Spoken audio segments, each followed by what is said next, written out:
بسم اللہ الرحمن الرحیم۔ السلام علیکم۔ بیان کیا جاتا ہے کہ ایک بڑی دوپہر کی بات ہے جب ہر طرف لوگ اپنے اپنے کاموں میں مصروف تھے۔ ایسے میں مکہ کے بازار میں پکار ہوتی ہے جسے سن کر لوگ کثیر تعداد میں ایک ہی سمت چل پڑتے ہیں۔ سب کو متوجہ کرنے کے لیے ڈول بجایا جاتا ہے۔ یوں معلوم ہوتا ہے کہ جشن کا سماں ہے۔ لوگ رنگ برنگی جھنڈے ہاتھوں میں لیے چہروں پر شیطانی مسکراہٹوں کے ساتھ بے چینی سے تماشا دیکھنے کے منتظر تھے۔ کچھ لمحے بعد مجمع کی نظر ایک شخص پر پڑتی ہے جو زنجیروں میں جکڑ کر وہاں لایا جاتا ہے۔ مجمع کے افراد اس شخص کو اس حالت میں دیکھ کر خوشی اور مسرت سے نعرے بلند کرتے ہیں۔ ظلم و بے بسی کا عجیب منظر تھا۔ ظالموں نے اس پردیسی کو قتل کرنے کے لیے خاص اہتمام کیا تھا اور طے کیا تھا کہ اسے سولی پر لٹکا کر نیزوں سے ہلاک کریں گے۔ ابھی مجمع میں خوشی کی شادیانے بج ہی رہے تھے کہ دوبارہ سے ماحول میں خاموشی چھا جاتی ہے۔ اس قیدی کو لانے والوں نے قیدی سے پوچھا کہ کوئی خواہش ہے تو بتاؤ، پوری کی جائے۔ مجمع کے لوگ سوچ رہے تھے کہ شاید قیدی امان مانگے، شاید مال و دولت مانگے، مگر قیدی نے کہا کہ میری تو کوئی اور خواہش نہیں، البتہ میں یہ چاہتا ہوں کہ 2 رکعت نماز پڑھنے کی مہلت دی جائے۔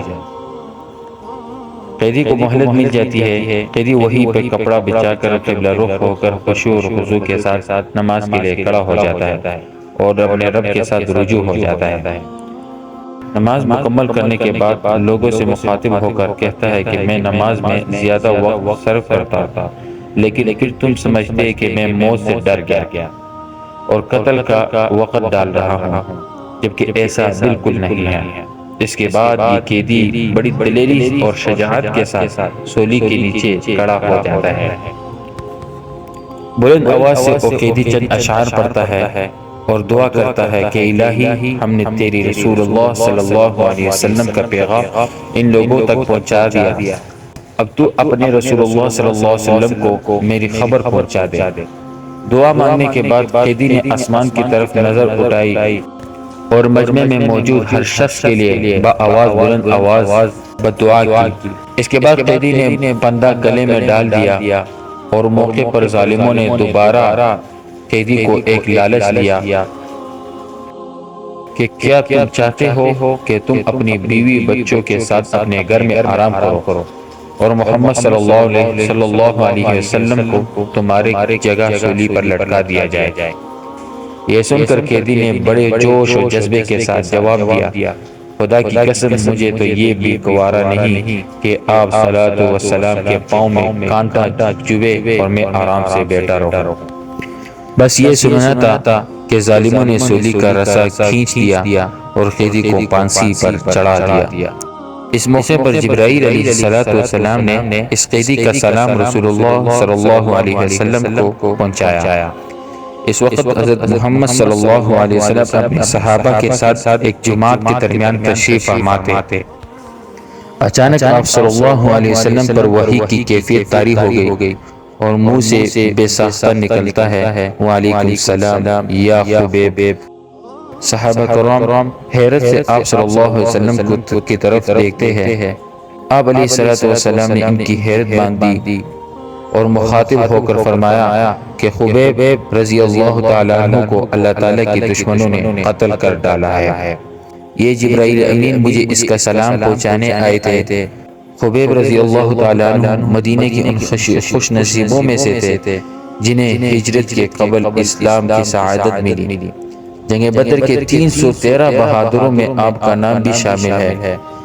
آپ نے اس غزوے میں مشرکین کے ایک بڑی رئیس حارث بن عامر کو جہنم واصل کیا تھا۔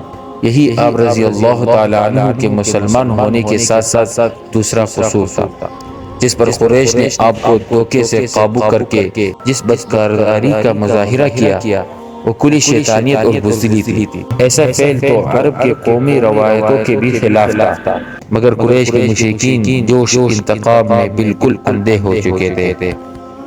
اس لیے حضرت خبیب رضی اللہ تعالیٰ عنہ کو اس بے دردی سے شہید کیا گیا۔ حضرت خبیب رضی اللہ تعالیٰ عنہ کی شہادت کے چند دن بعد حضور صلی اللہ علیہ وسلم نے چند صحابیوں کو ان کا جسد خاکی مکہ سے لانے کا حکم دیا۔ حضرت زبیر اور حضرت مختار رضی اللہ تعالی عنہ نے مکہ پہنچ کر آپ رضی اللہ تعالی عنہ کا خاکی سولی سے اتارا تو یہ دیکھ کر حیران رہ گئے کہ آپ کا جسم بالکل تازہ ہے، آپ کی زخموں سے ابھی تک خون ٹپک رہا ہے۔ بے شک حضرت خبیب رضی اللہ تعالی عنہ ایک جلیل القدر صحابی تھے جو کہ آپ صلی اللہ علیہ وسلم سے بے حد محبت کرتے تھے۔ آپ رضی اللہ تعالی عنہ نے غزوہ احد میں بھی بہادری اور استقامت کا مظاہرہ کیا تھا۔ آپ رضی اللہ تعالی عنہ وہ صحابی ہے جن پر رسول اللہ صلی اللہ علیہ وسلم نے بھی سلام بھیجا۔ اللہ تعالیٰ سب کو قلب سلیم عطا فرمائے اور قرآن اور حدیث پہ چلنے کی توفیق عطا فرمائے، آمین۔